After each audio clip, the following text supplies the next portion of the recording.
to get results right now. The title's won. What I would say is I think, a little bit like me, I think the manager would have been a little bit shocked by how vociferous it was. I think you can expect frustration, a little bit of disappointment. I think the best thing Liverpool supporters can do, if Trent Alexander Arnold does play another game for Liverpool, because I still think that's up in the air, that might be his last performance. And that might actually be the right thing. Because Liverpool don't need a circus between now and the end of the season. You know, because this is the story of the game now. But if you're frustrated with Trent, sing Conor Bradley's name, sing Steven Gerrard's name, as was just mentioned in the interview. Don't boo a player, because it just leaves you open to criticism from everybody up and down the land about Liverpool supporters. When you're actually seeing the scenes here 2 weeks ago, you've probably never seen scenes anywhere in the country like that from when a team win the title. That's what Liverpool supporters, in my mind, are about.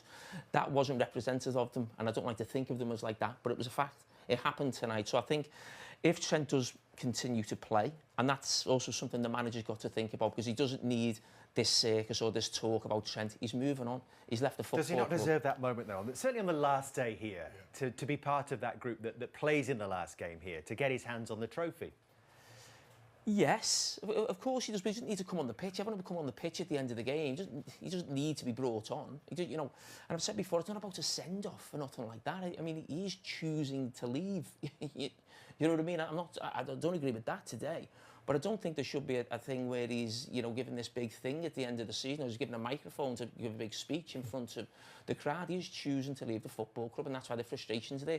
That, for me, was a step too far. Single the players' names. Don't boo a player who's wearing the Liverpool shirt on the pitch. Can I just ask you, you're a local lad. What does it mean to play for Liverpool? Obviously, he's been there for, what was it, 20 years now. And it seems a little bit different with Liverpool. You know, the support you have, the trophies that you've won, but it's just become a story that's gone on and on and on. Is this because he is a local lad? That is it all for me about him being a local player. And what you've got to remember is Liverpool as a city sees themselves, and not just Liverpool football, because Liverpool as the city is almost us against the world, or us against the rest of the country.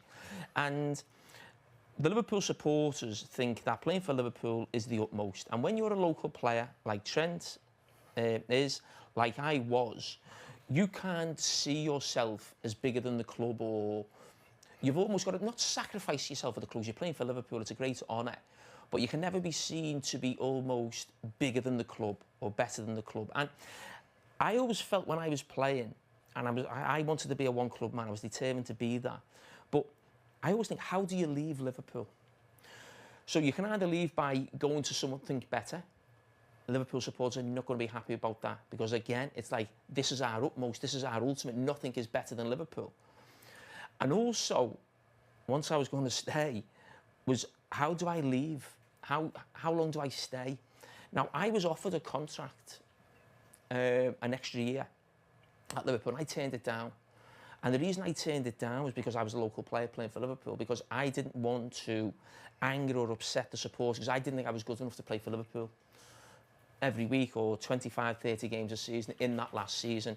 And then I just said, I've got to get out. I don't want Liverpool supporters going to the game and turning up and thinking Jamie Carragher's playing, and thinking, oh, I couldn't do that. Now, if I was playing for someone else, if I was playing for Aston Villa, if I was playing for Tottenham or Newcastle, another club in the Premier League, I'd have signed another year. Because I'd have done that for myself. I'd have been thinking about myself. So I think when you are a local player, it was always in my mind that it's almost 50% of what you want and 50% of the club. You never feel as if it's all about you. Now, the frustration with Trent is the fact that he's a local player and he's made a decision for himself, which is fine. That's what 90% of footballers do throughout their career. But when you're a local player at Liverpool, that is not going to go down well. And what you come back to is, when I go back to this interview with Trent, when he was asked on Sky Sport, I think by Harriet, that would you rather win the Champions League or the Ballon d'Or? When he said the Ballon d'Or, that is, even if he thinks that is not the right answer, if you're a local player at Liverpool, it's like the club has to be the number one. But it was a fascinating insight, wasn't it, into the way that his mind works. But I think that showed Liverpool supporters, this isn't a local player who thinks about the club more than himself. It's like he's a brand, he's a unique footballer, he's fantastic. The fact Real Madrid won him shows you they are the biggest club in the world. You know what I mean? He's an amazing footballer. Well, but like you said, Jamie, a unique footballer. His talents are so different to most right backs that we've seen here and across the Premier League. So